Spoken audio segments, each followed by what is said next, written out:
Chapter 3. What did you call your story? Josh asked Tinker at the Walkers. It was 3 o'clock and everyone was going home. Tinker grinned as he put on his jacket. It's called Josh Stole the School Skeleton and should go to jail forever. Tinker said. Haha, Josh said. Mine's called the Skeleton's Curse. Rufus said, Mr. Bones puts a curse on all the boys with red hair. You guys are weird. Josh said it as the kids walked toward the exit. Mrs. Shosky poked her head out of the office and called to Ding. How's the finger? Fine, thanks, Ding said, wiggling it at her. Well, we'll come on in and let me give you a couple of band-aids to take home. What a baby, Josh whispered as the 3 kids piled into Mrs. Shosky's office. He's just jealous of your Batman band-aid, Rufus said. Yeah, right, Josh said. Batman is out. Spider-Man rules the school. The kids followed Mrs. Shosky into the back of the room. And Rufus examined in the corner where Mr. Bones usually hung. Look, there's a footprint in the dust, Rufus said.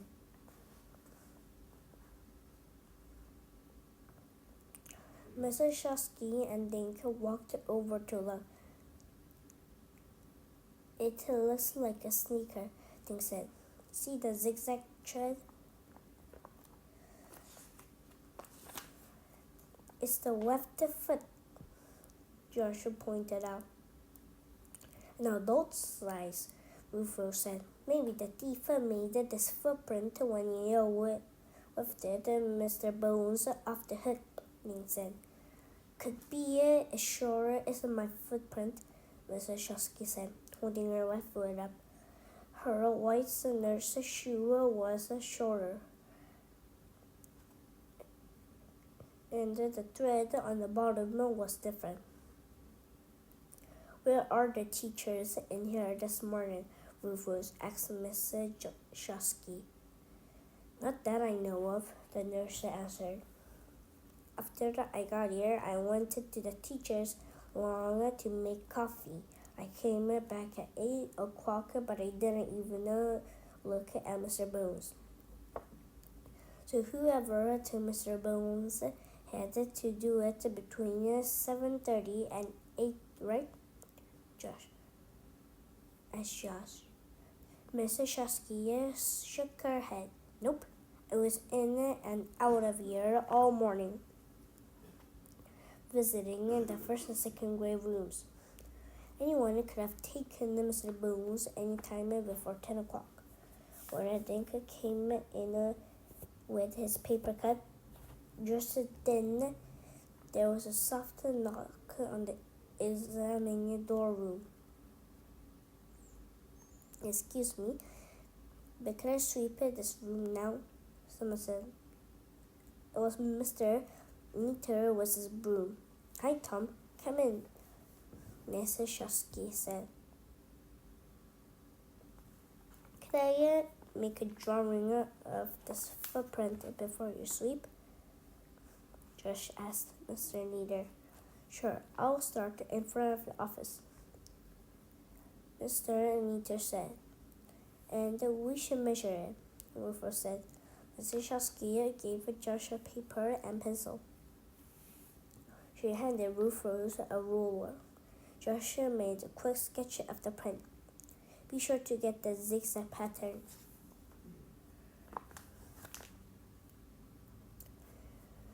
Ding said, peering over Josh's shoulder. Rufus measured the footprint, exactly 11 inches long, she said. Joshua wrote 11 inches next to the jar. So all we have to do is find out who wears this kind of shoe, Josh said. And we find Mr. Bones and we get tickets to the aquarium. But a lot of teachers wear sneakers. Rufus said, how do we find the right one? I know, we can ask, Dink said. Mr. Waters and the teachers walked past her desk to get their mail. Maybe she notices the shoes they wear. Let's hurry before she goes home, Rufus said. Mrs. Shosky opened a small door next to her filing cabinet. Here's a shortcut to the principal's office, she said.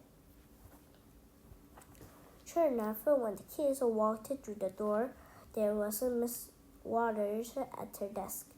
She started staring into the open purse. Hi, kids, she said, closing her purse and putting it in a drawer. Still here? We're trying to find a skeleton, Rufus said. We found a footprint on the floor where Mr. Bones hangs, Dink said. It's a sneaker. We think that guy who stole the skeleton and made the print, Josh said. If we find them, our room wins the tickets. Just one footprint? Maybe you should working for one-legged thief, Mr. Waters said with a twinkle in her eye. Josh giggled and placed his drawing on her desk. Do you know anyone who wears this kind of sneaker? He asked. Just then the small door opened again. Mrs. Shosky peeked in wearing her red scarf. Good night all, Miss Shosky said.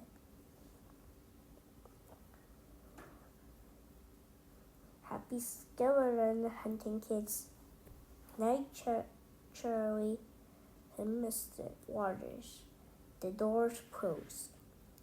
Mr. Waters studied Josh's drawing. Then he shook her head. I usually notice what the teachers are wearing, she said, but I will never see the bottoms of their feet. She traced the zigzag thread with her fingers. Although this pattern does not seem familiar, I feel sure I've seen it somewhere. You smile. Knowing me, I'll think of it halfway home. Mr. Waters glanced at the clock.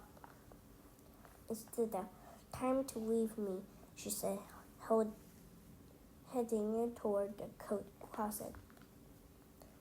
But when she tried to open the door, it wouldn't budge. Mr. Waters walked back to their desk and pulled the purse of a sweater and a drawer. First, I lose my powder, she said. Now I think I lose my head. Just then, Mr. Dillon appeared in the doorway to his office. Hey, kids, still there? Lincoln told Mr. Dillon about the footprint in Miss Shosky's exam room.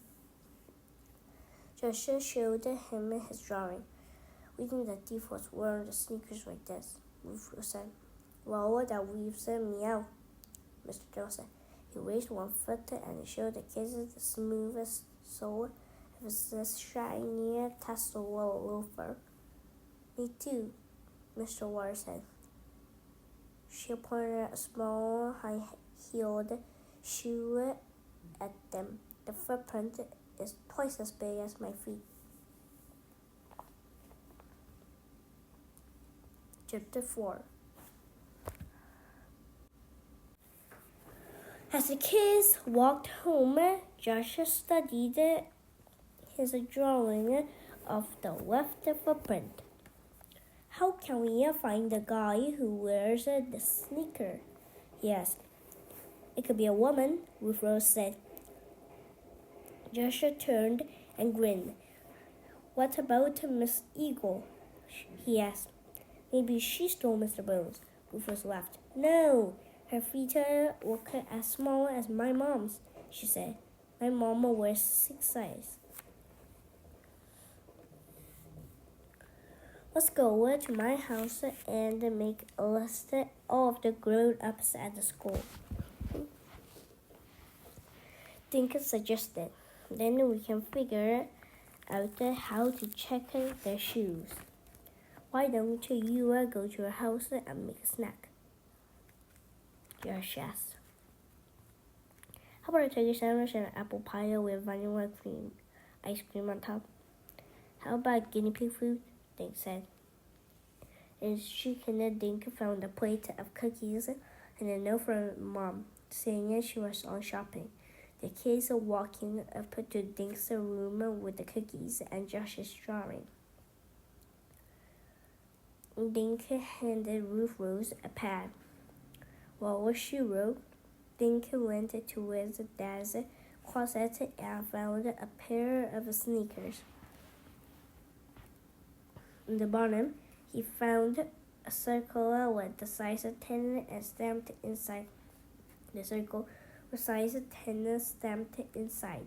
Then he got out a ruler and measured the sneaker. It was 11 inches long. The same as the footprint they found in Miss Shusky's office. Guys, I think the skeleton snatcher wears a size 10, she said. I bet a lot of the male teachers wear that size.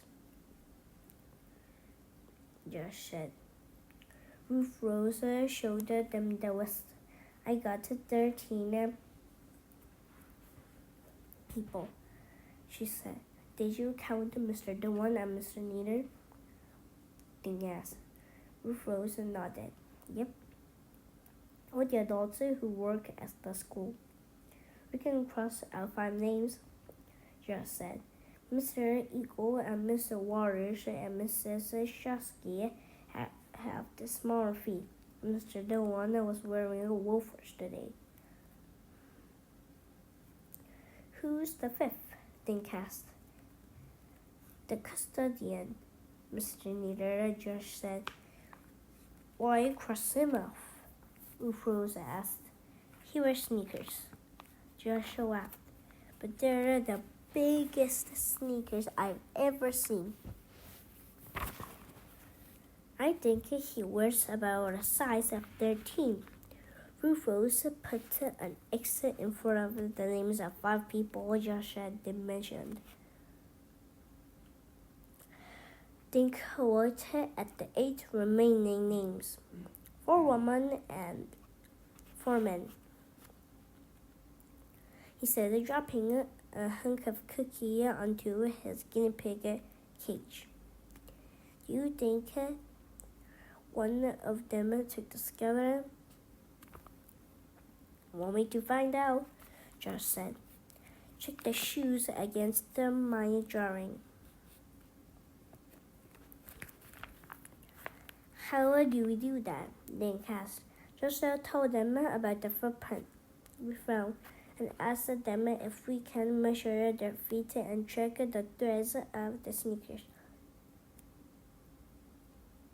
There's one problem, Ruth said. If one of the teachers said they take the skeleton, he won't tell us and measure his feet. Then we'll know he's the guilty one, Joshua said. But what if 2 teachers say no? Dink said. Then we still wouldn't know which one did it. But we have narrowed it down to 2, Ruth said. Then we could figure out what to do next. We'd better decide, Joshua said. Every kind of school wants to win those aquarium tickets. But we're the only ones who know about the footprint, Ruth said. We've got a head start. Not for long, Josh said. Mr. Shusky and Mr. Nieder saw the footprint too, and I showed the drawing. The whole school will know.